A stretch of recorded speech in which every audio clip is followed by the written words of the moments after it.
Olá a todos os amigos, muito boa noite. Meu nome é Eduardo Moreira. Este é o nosso canal Papo de Mercado, entendendo o mercado econômico. Como eu mencionei no vídeo anterior, que foi o primeiro vídeo da série, eu sou um entusiasta do mercado financeiro, mais propriamente dito mercado de ações da B3, Brasil, Bolsa e Balcão, e também me interesso por operações com opções sobre ações, conhecido também como mercado de derivativos. Eu venho interagindo já no mercado de ações desde 2015, final de 2016 também comecei a, a estudar, né, e a interagir aí com as opções, que é um mercado fascinante. E, ultimamente, estou me dedicando a estudar o mercado econômico no que diz respeito aos princípios de economia.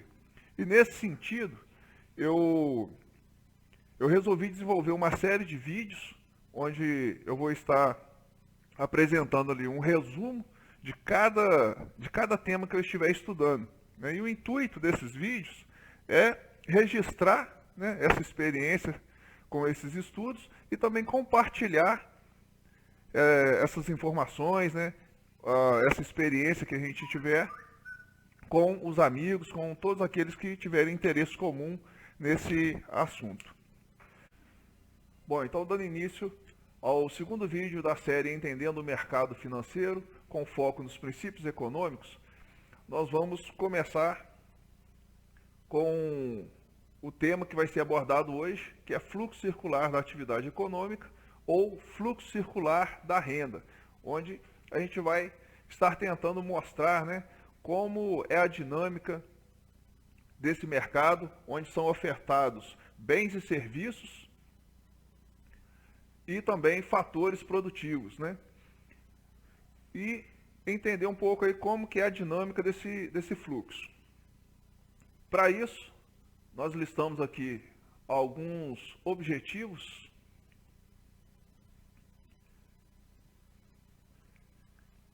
e os nossos objetivos nesse vídeo vai ser relacionar os agentes econômicos em uma economia de mercado capitalista, identificar a função dos agentes econômicos dentro desta economia e identificar os tipos de mercado econômico, além de demonstrar o fluxo circular da atividade econômica segundo os autores Vasconcelos e Garcia.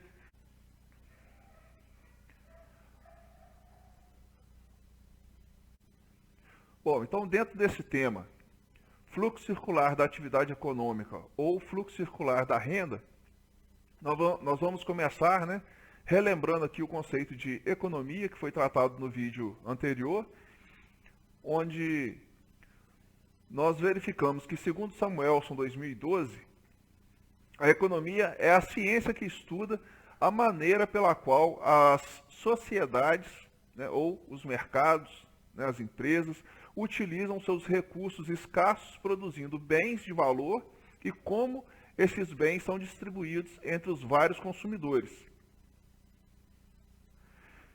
E essa distribuição, né, de bens, de serviços, né, ela precisa de um personagem, né, para estar interligando, para estar fazendo a conexão entre as empresas, né, os produtores e o seu público-alvo, que são os consumidores. E para isso, a economia ela vai utilizar dos agentes econômicos para estar facilitando, né, essa conexão, facilitando aí essa interação entre fornecedores, né, entre produtores e consumidores. Com isso, então, a gente passa aqui para o entendimento em relação aos agentes econômicos, né?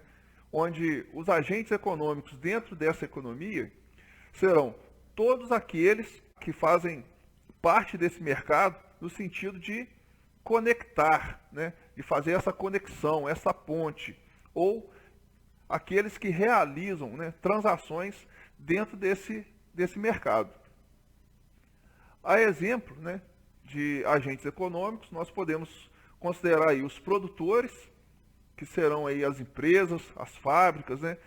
Todos aqueles que ofertam seus produtos e serviços dentro deste mercado. além das instituições financeiras, né, as instituições cambiais, os consumidores, que na literatura são referenciados aí como famílias, né, porque as famílias que são aqueles indivíduos que consomem, né, os produtos, os bens, os serviços ofertados pelas empresas.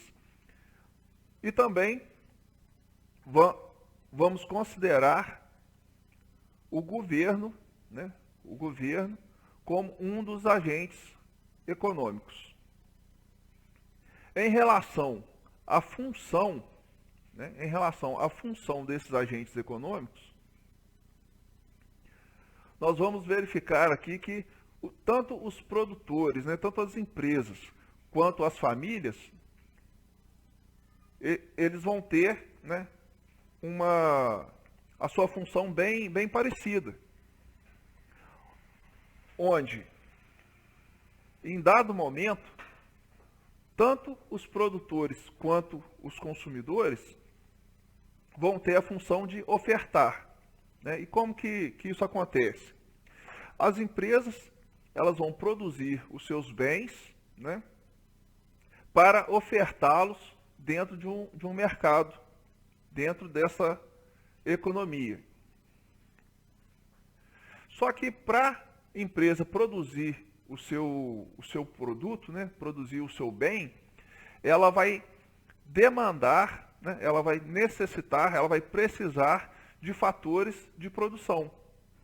Fatores de produção de origem do trabalho, de origem da terra, de origem capital, como nós vimos no vídeo anterior. Então, para a empresa produzir o seu bem, ela vai ter que consumir fatores produtivos. Ela vai ter que demandar mão de obra, ela vai ter que demandar bem de capital. E o que são bem de capital? O bem de capital será o imóvel que ela vai alugar para estabelecer ali a sua fábrica.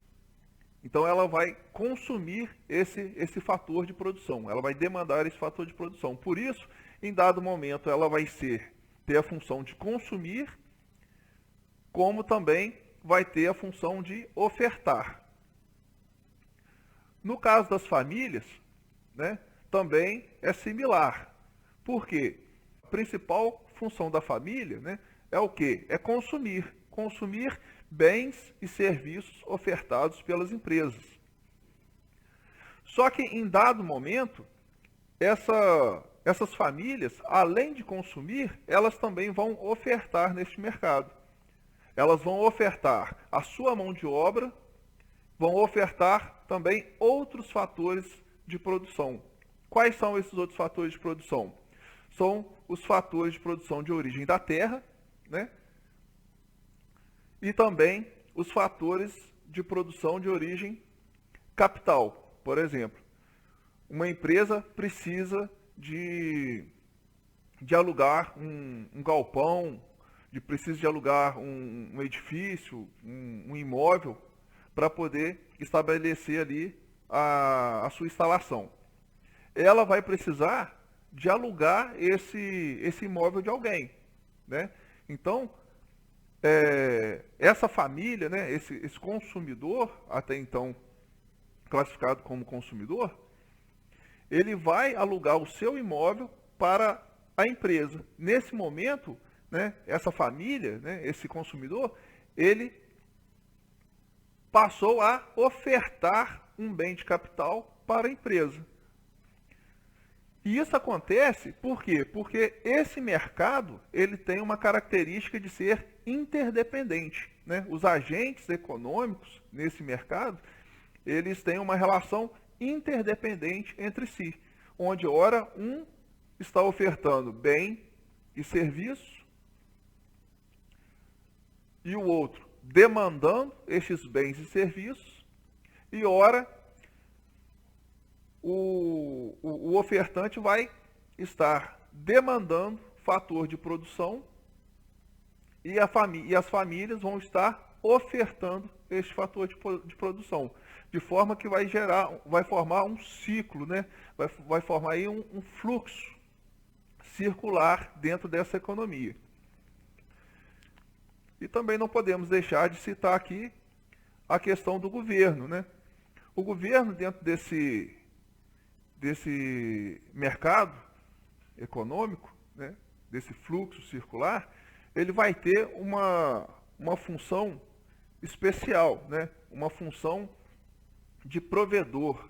Ele vai prover bens públicos, onde esses bens públicos serão caracterizados como saúde, educação, segurança, bens de consumo comum, que seriam aí classificados aí como bens de consumo comum. As praças, ruas, praias, fóruns, todos os setores de acesso comum ao público, né? Além daqueles bens de uso comum de caráter especial, que a literatura traz, né? Ela classifica aí os hospitais, postos de saúde, né? E etc. Uma outra função do governo é o de prover recursos comuns onde a iniciativa privada não tem interesse ou não deseja atuar. É o caso, né, um exemplo aí é um caso de segurança nacional, segurança pública, né? É uma área que o setor privado, né, as empresas particulares, na sua maioria, não tem tanto interesse, né? E a própria legislação, né, no artigo 20 e 26 da Constituição Federal, atribui esta função como de titularidade, né, de obrigação, né, vamos assim dizer, obrigação do governo. Essa titularidade de prover esses recursos, esses bens públicos, é de titularidade do governo. E uma outra função do governo aqui também é a de controlar os mercados imperfeitos, né? E o que seriam aí esses mercados imperfeitos? O mercado, ele tende a um desequilíbrio entre oferta e demanda, né? Justamente pela escassez dos produtos, onde, ora, esses produtos vão se demonstrar escassos no mercado, devido à sua matéria-prima, devido à tecnologia disponível, né, devido às dificuldades no processo de fabricação, né? Então, em dados momentos, esse mercado ele vai se encontrar num certo desequilíbrio entre oferta e demanda, fazendo com que o preço se desajuste, né? Ou ele fique com um preço muito elevado, ou ele fique com um preço muito retraído, né? Então, o governo ele tende a interferir nesse mercado de forma a tentar trazer o preço novamente para uma faixa de preço justo, né? Ele tende a interferir nesse mercado de forma a trazer de volta o equilíbrio entre oferta e demanda e assim então estabilizar e equilibrar este mercado, né? Um exemplo aí de mercado imperfeito é o mercado de monopólio, né?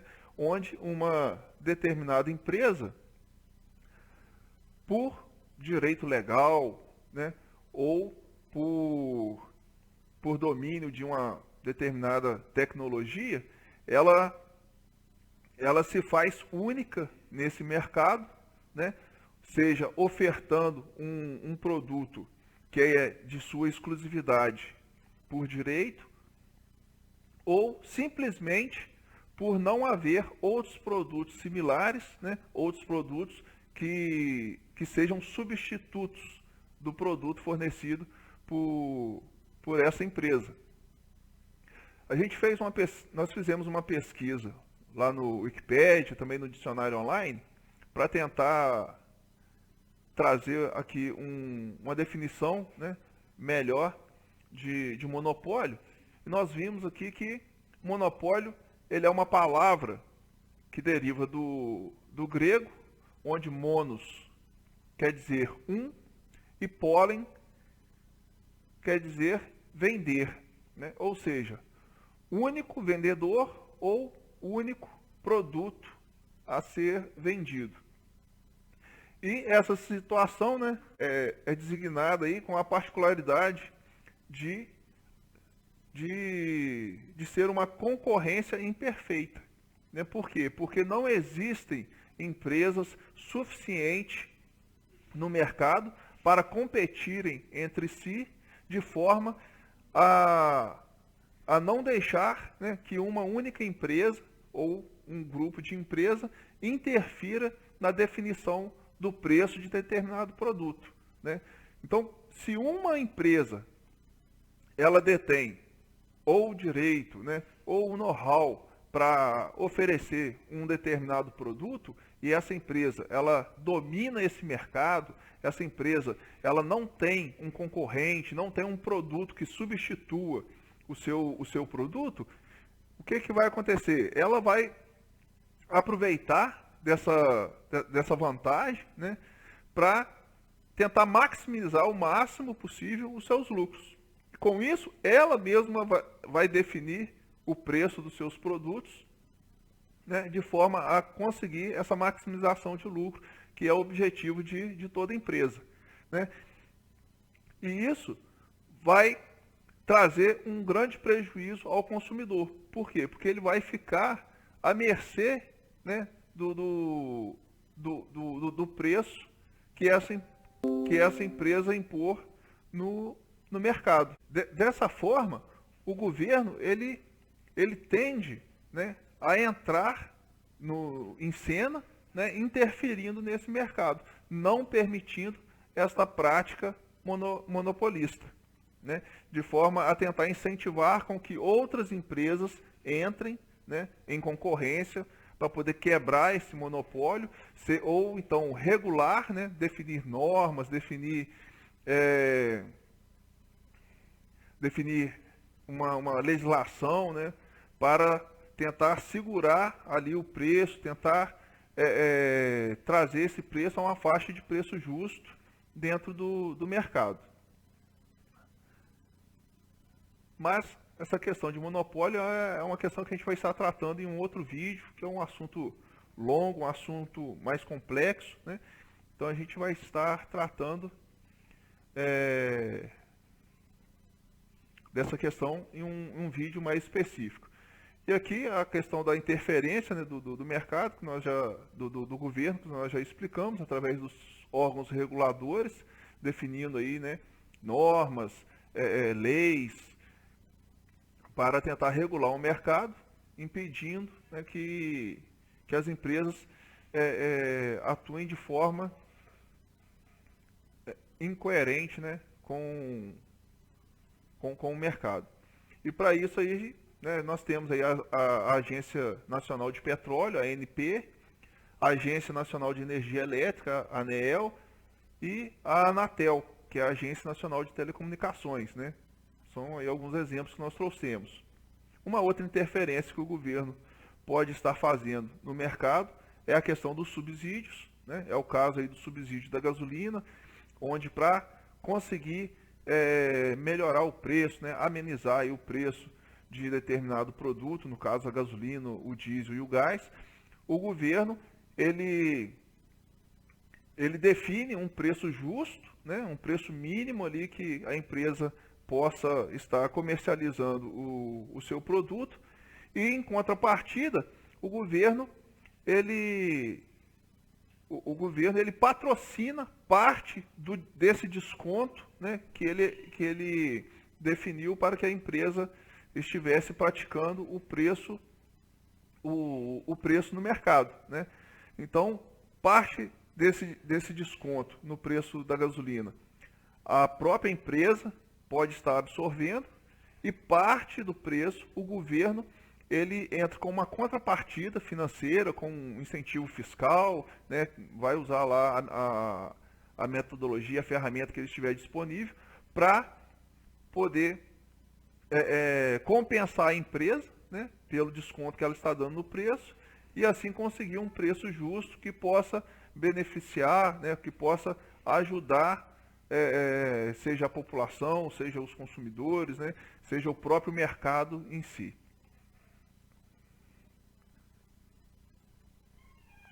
Então, passando agora aí para a questão dos mercados,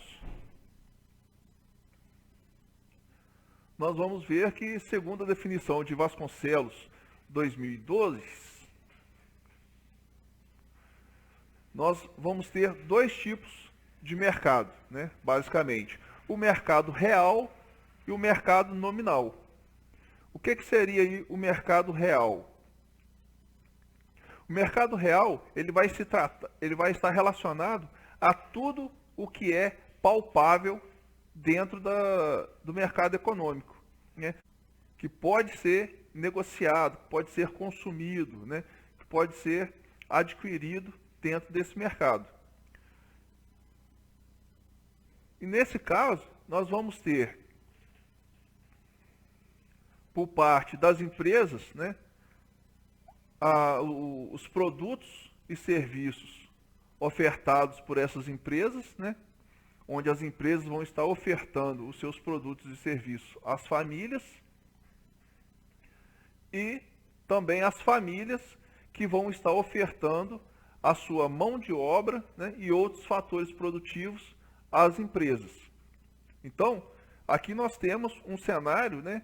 Onde nós conseguimos, né, mensurar, conseguimos medir, né, esses produtos, esses fatores de produção. Então, é um mercado real, é um mercado onde nós temos um produto, um bem, né, um serviço real sendo prestado para as famílias ou uma mão de obra, né, um fator de produção real sendo ofertado para as empresas.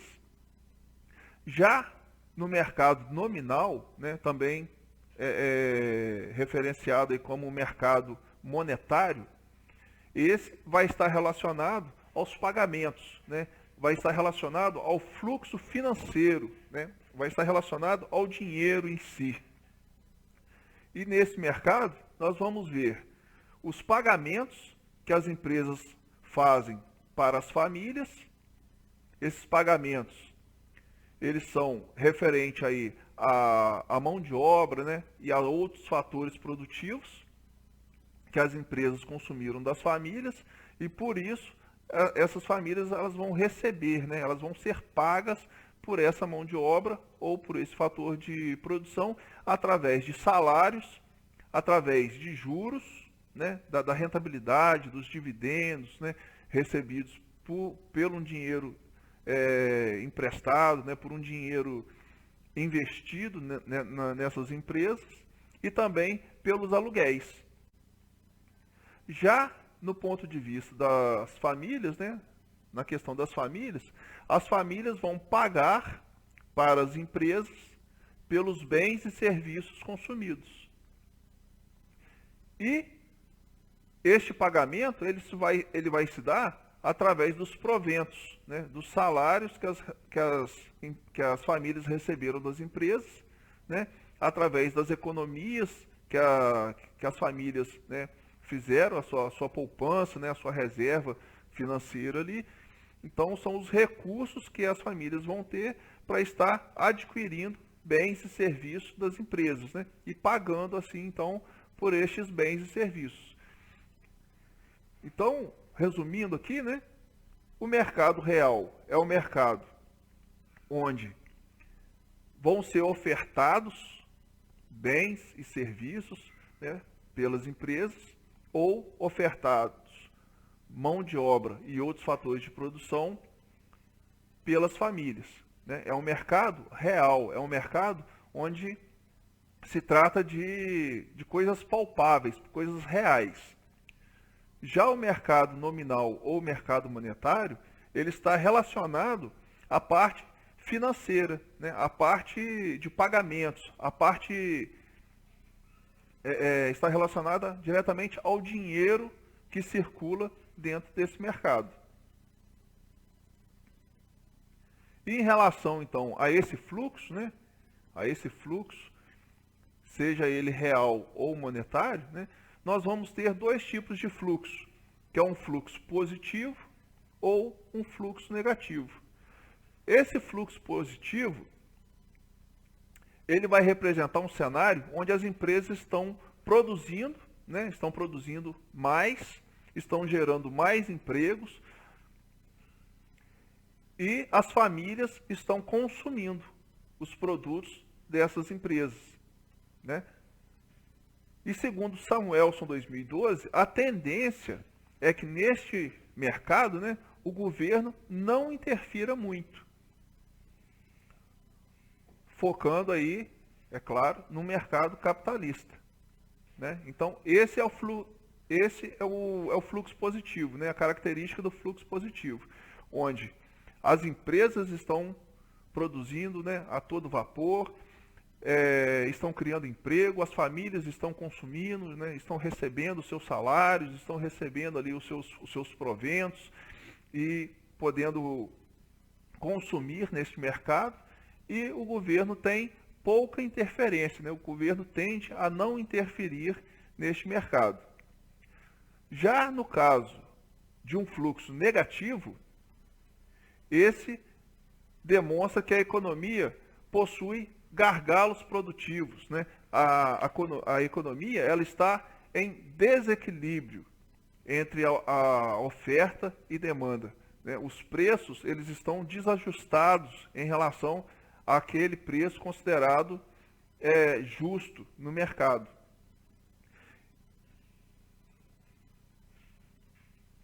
E com isso, né, há uma interferência do governo para tentar ajustar este mercado, para tentar reequilibrar esta economia, né? E uma das formas com as quais o governo pode estar interferindo neste mercado é através de ajustes de impostos para as empresas, né? Dependendo do cenário, o governo ele pode aumentar ou diminuir os impostos para as empresas para tentar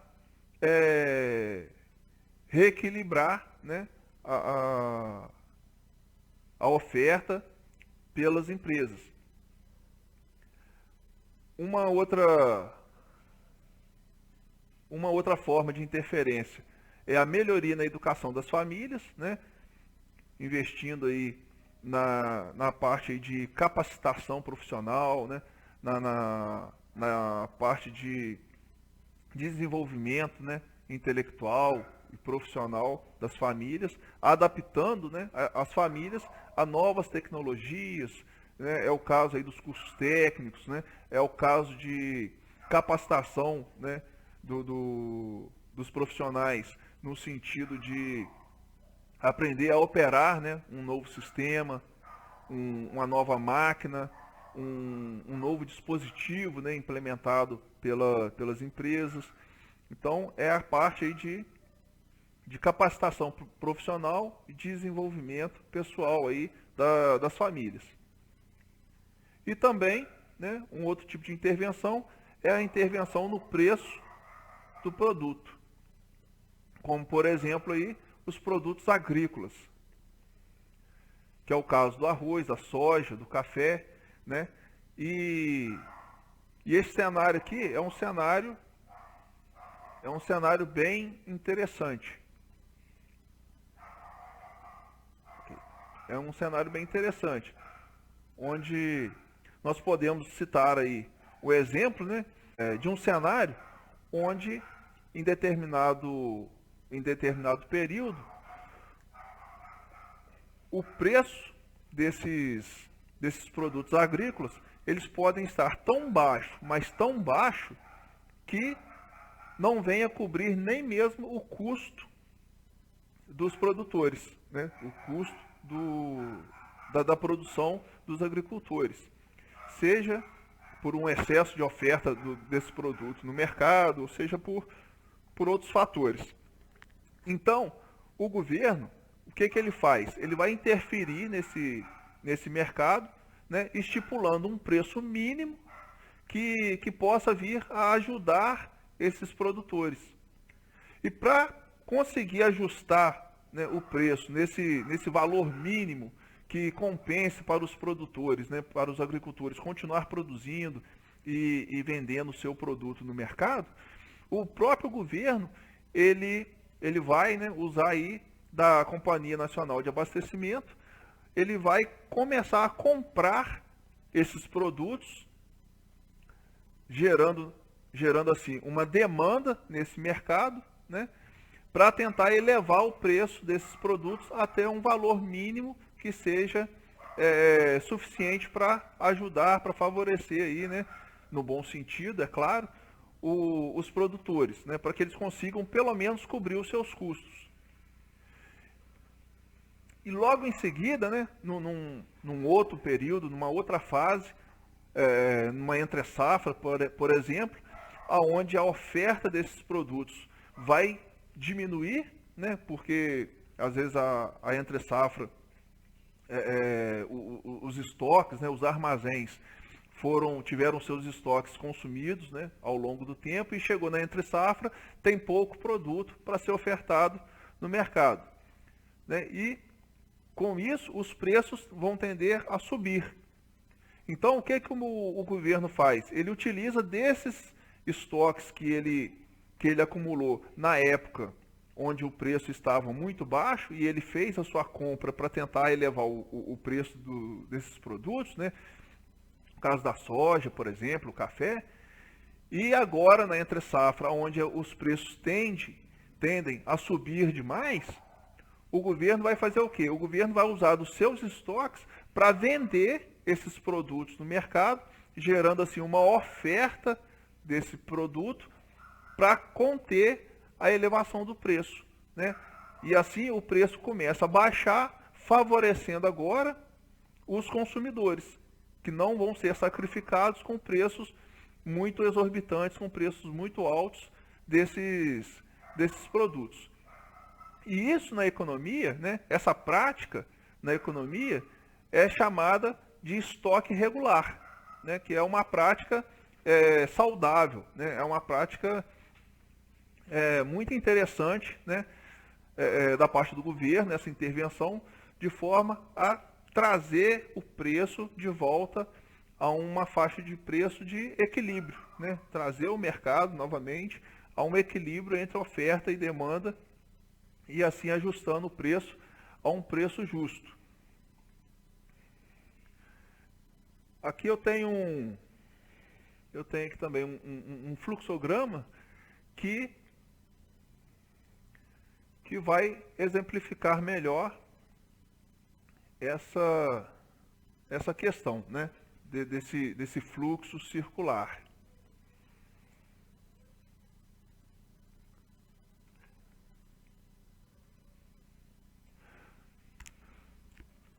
Nesse fluxograma, nós vamos perceber aqui dois mercados atuantes, como nós vimos no mapa mental, né? Onde nós vamos ter o mercado de bens e serviços e também o mercado de fatores de produção, onde nesse mercado nós vamos ter dois fluxos. Um fluxo monetário ou nominal e o fluxo real. Em relação ao fluxo real, nós vamos ver que as empresas elas vão atuar dentro deste mercado normal, ofertando os seus bens e serviços, né? Oferta de bens e serviços para as famílias. As famílias, por sua vez, elas vão ofertar os seus serviços de fatores produtivos. Nesse caso aqui serão os fatores de produtivo referente ao trabalho, que é a mão de obra, fator de produção referente a bem de capital e bens da terra. onde esses bens vão ser ofertados pelas famílias dentro do mercado de fator de produção, né, vão ser ofertados às empresas. As famílias vão ofertar esses fatores de produção para as empresas, fechando assim o ciclo real desse fluxo de atividade econômica. E, em contrapartida, nós vamos ver também um fluxo monetário, onde as empresas vão pagar para as famílias dentro deste mercado de fator de produção, né? As empresas vão pagar para as famílias através de salários, aluguéis e juros, como nós vimos, né, no mapa mental, gerando assim uma renda para essas famílias. E com esta renda, as famílias vão atuar no mercado de bens e serviços, pagando às empresas por estes bens e serviços. E assim gerando uma receita para as empresas, onde as empresas vão estar utilizando desta receita para continuar no seu ciclo produtivo, investir no seu pátio produtivo, expandindo a sua atuação no mercado e também oferindo lucros, fechando assim o ciclo, né, fechando assim o fluxo monetário deste mercado, né? Ok? Bom, pessoal, então com isso a gente conclui aqui o nosso tema, né? Conclui a nossa apresentação desse resumo aí a respeito do fluxo circular da atividade econômica ou fluxo circular da renda. Eu peço desculpa aí por ter estendido no horário, eu tentei ser o mais breve possível, né?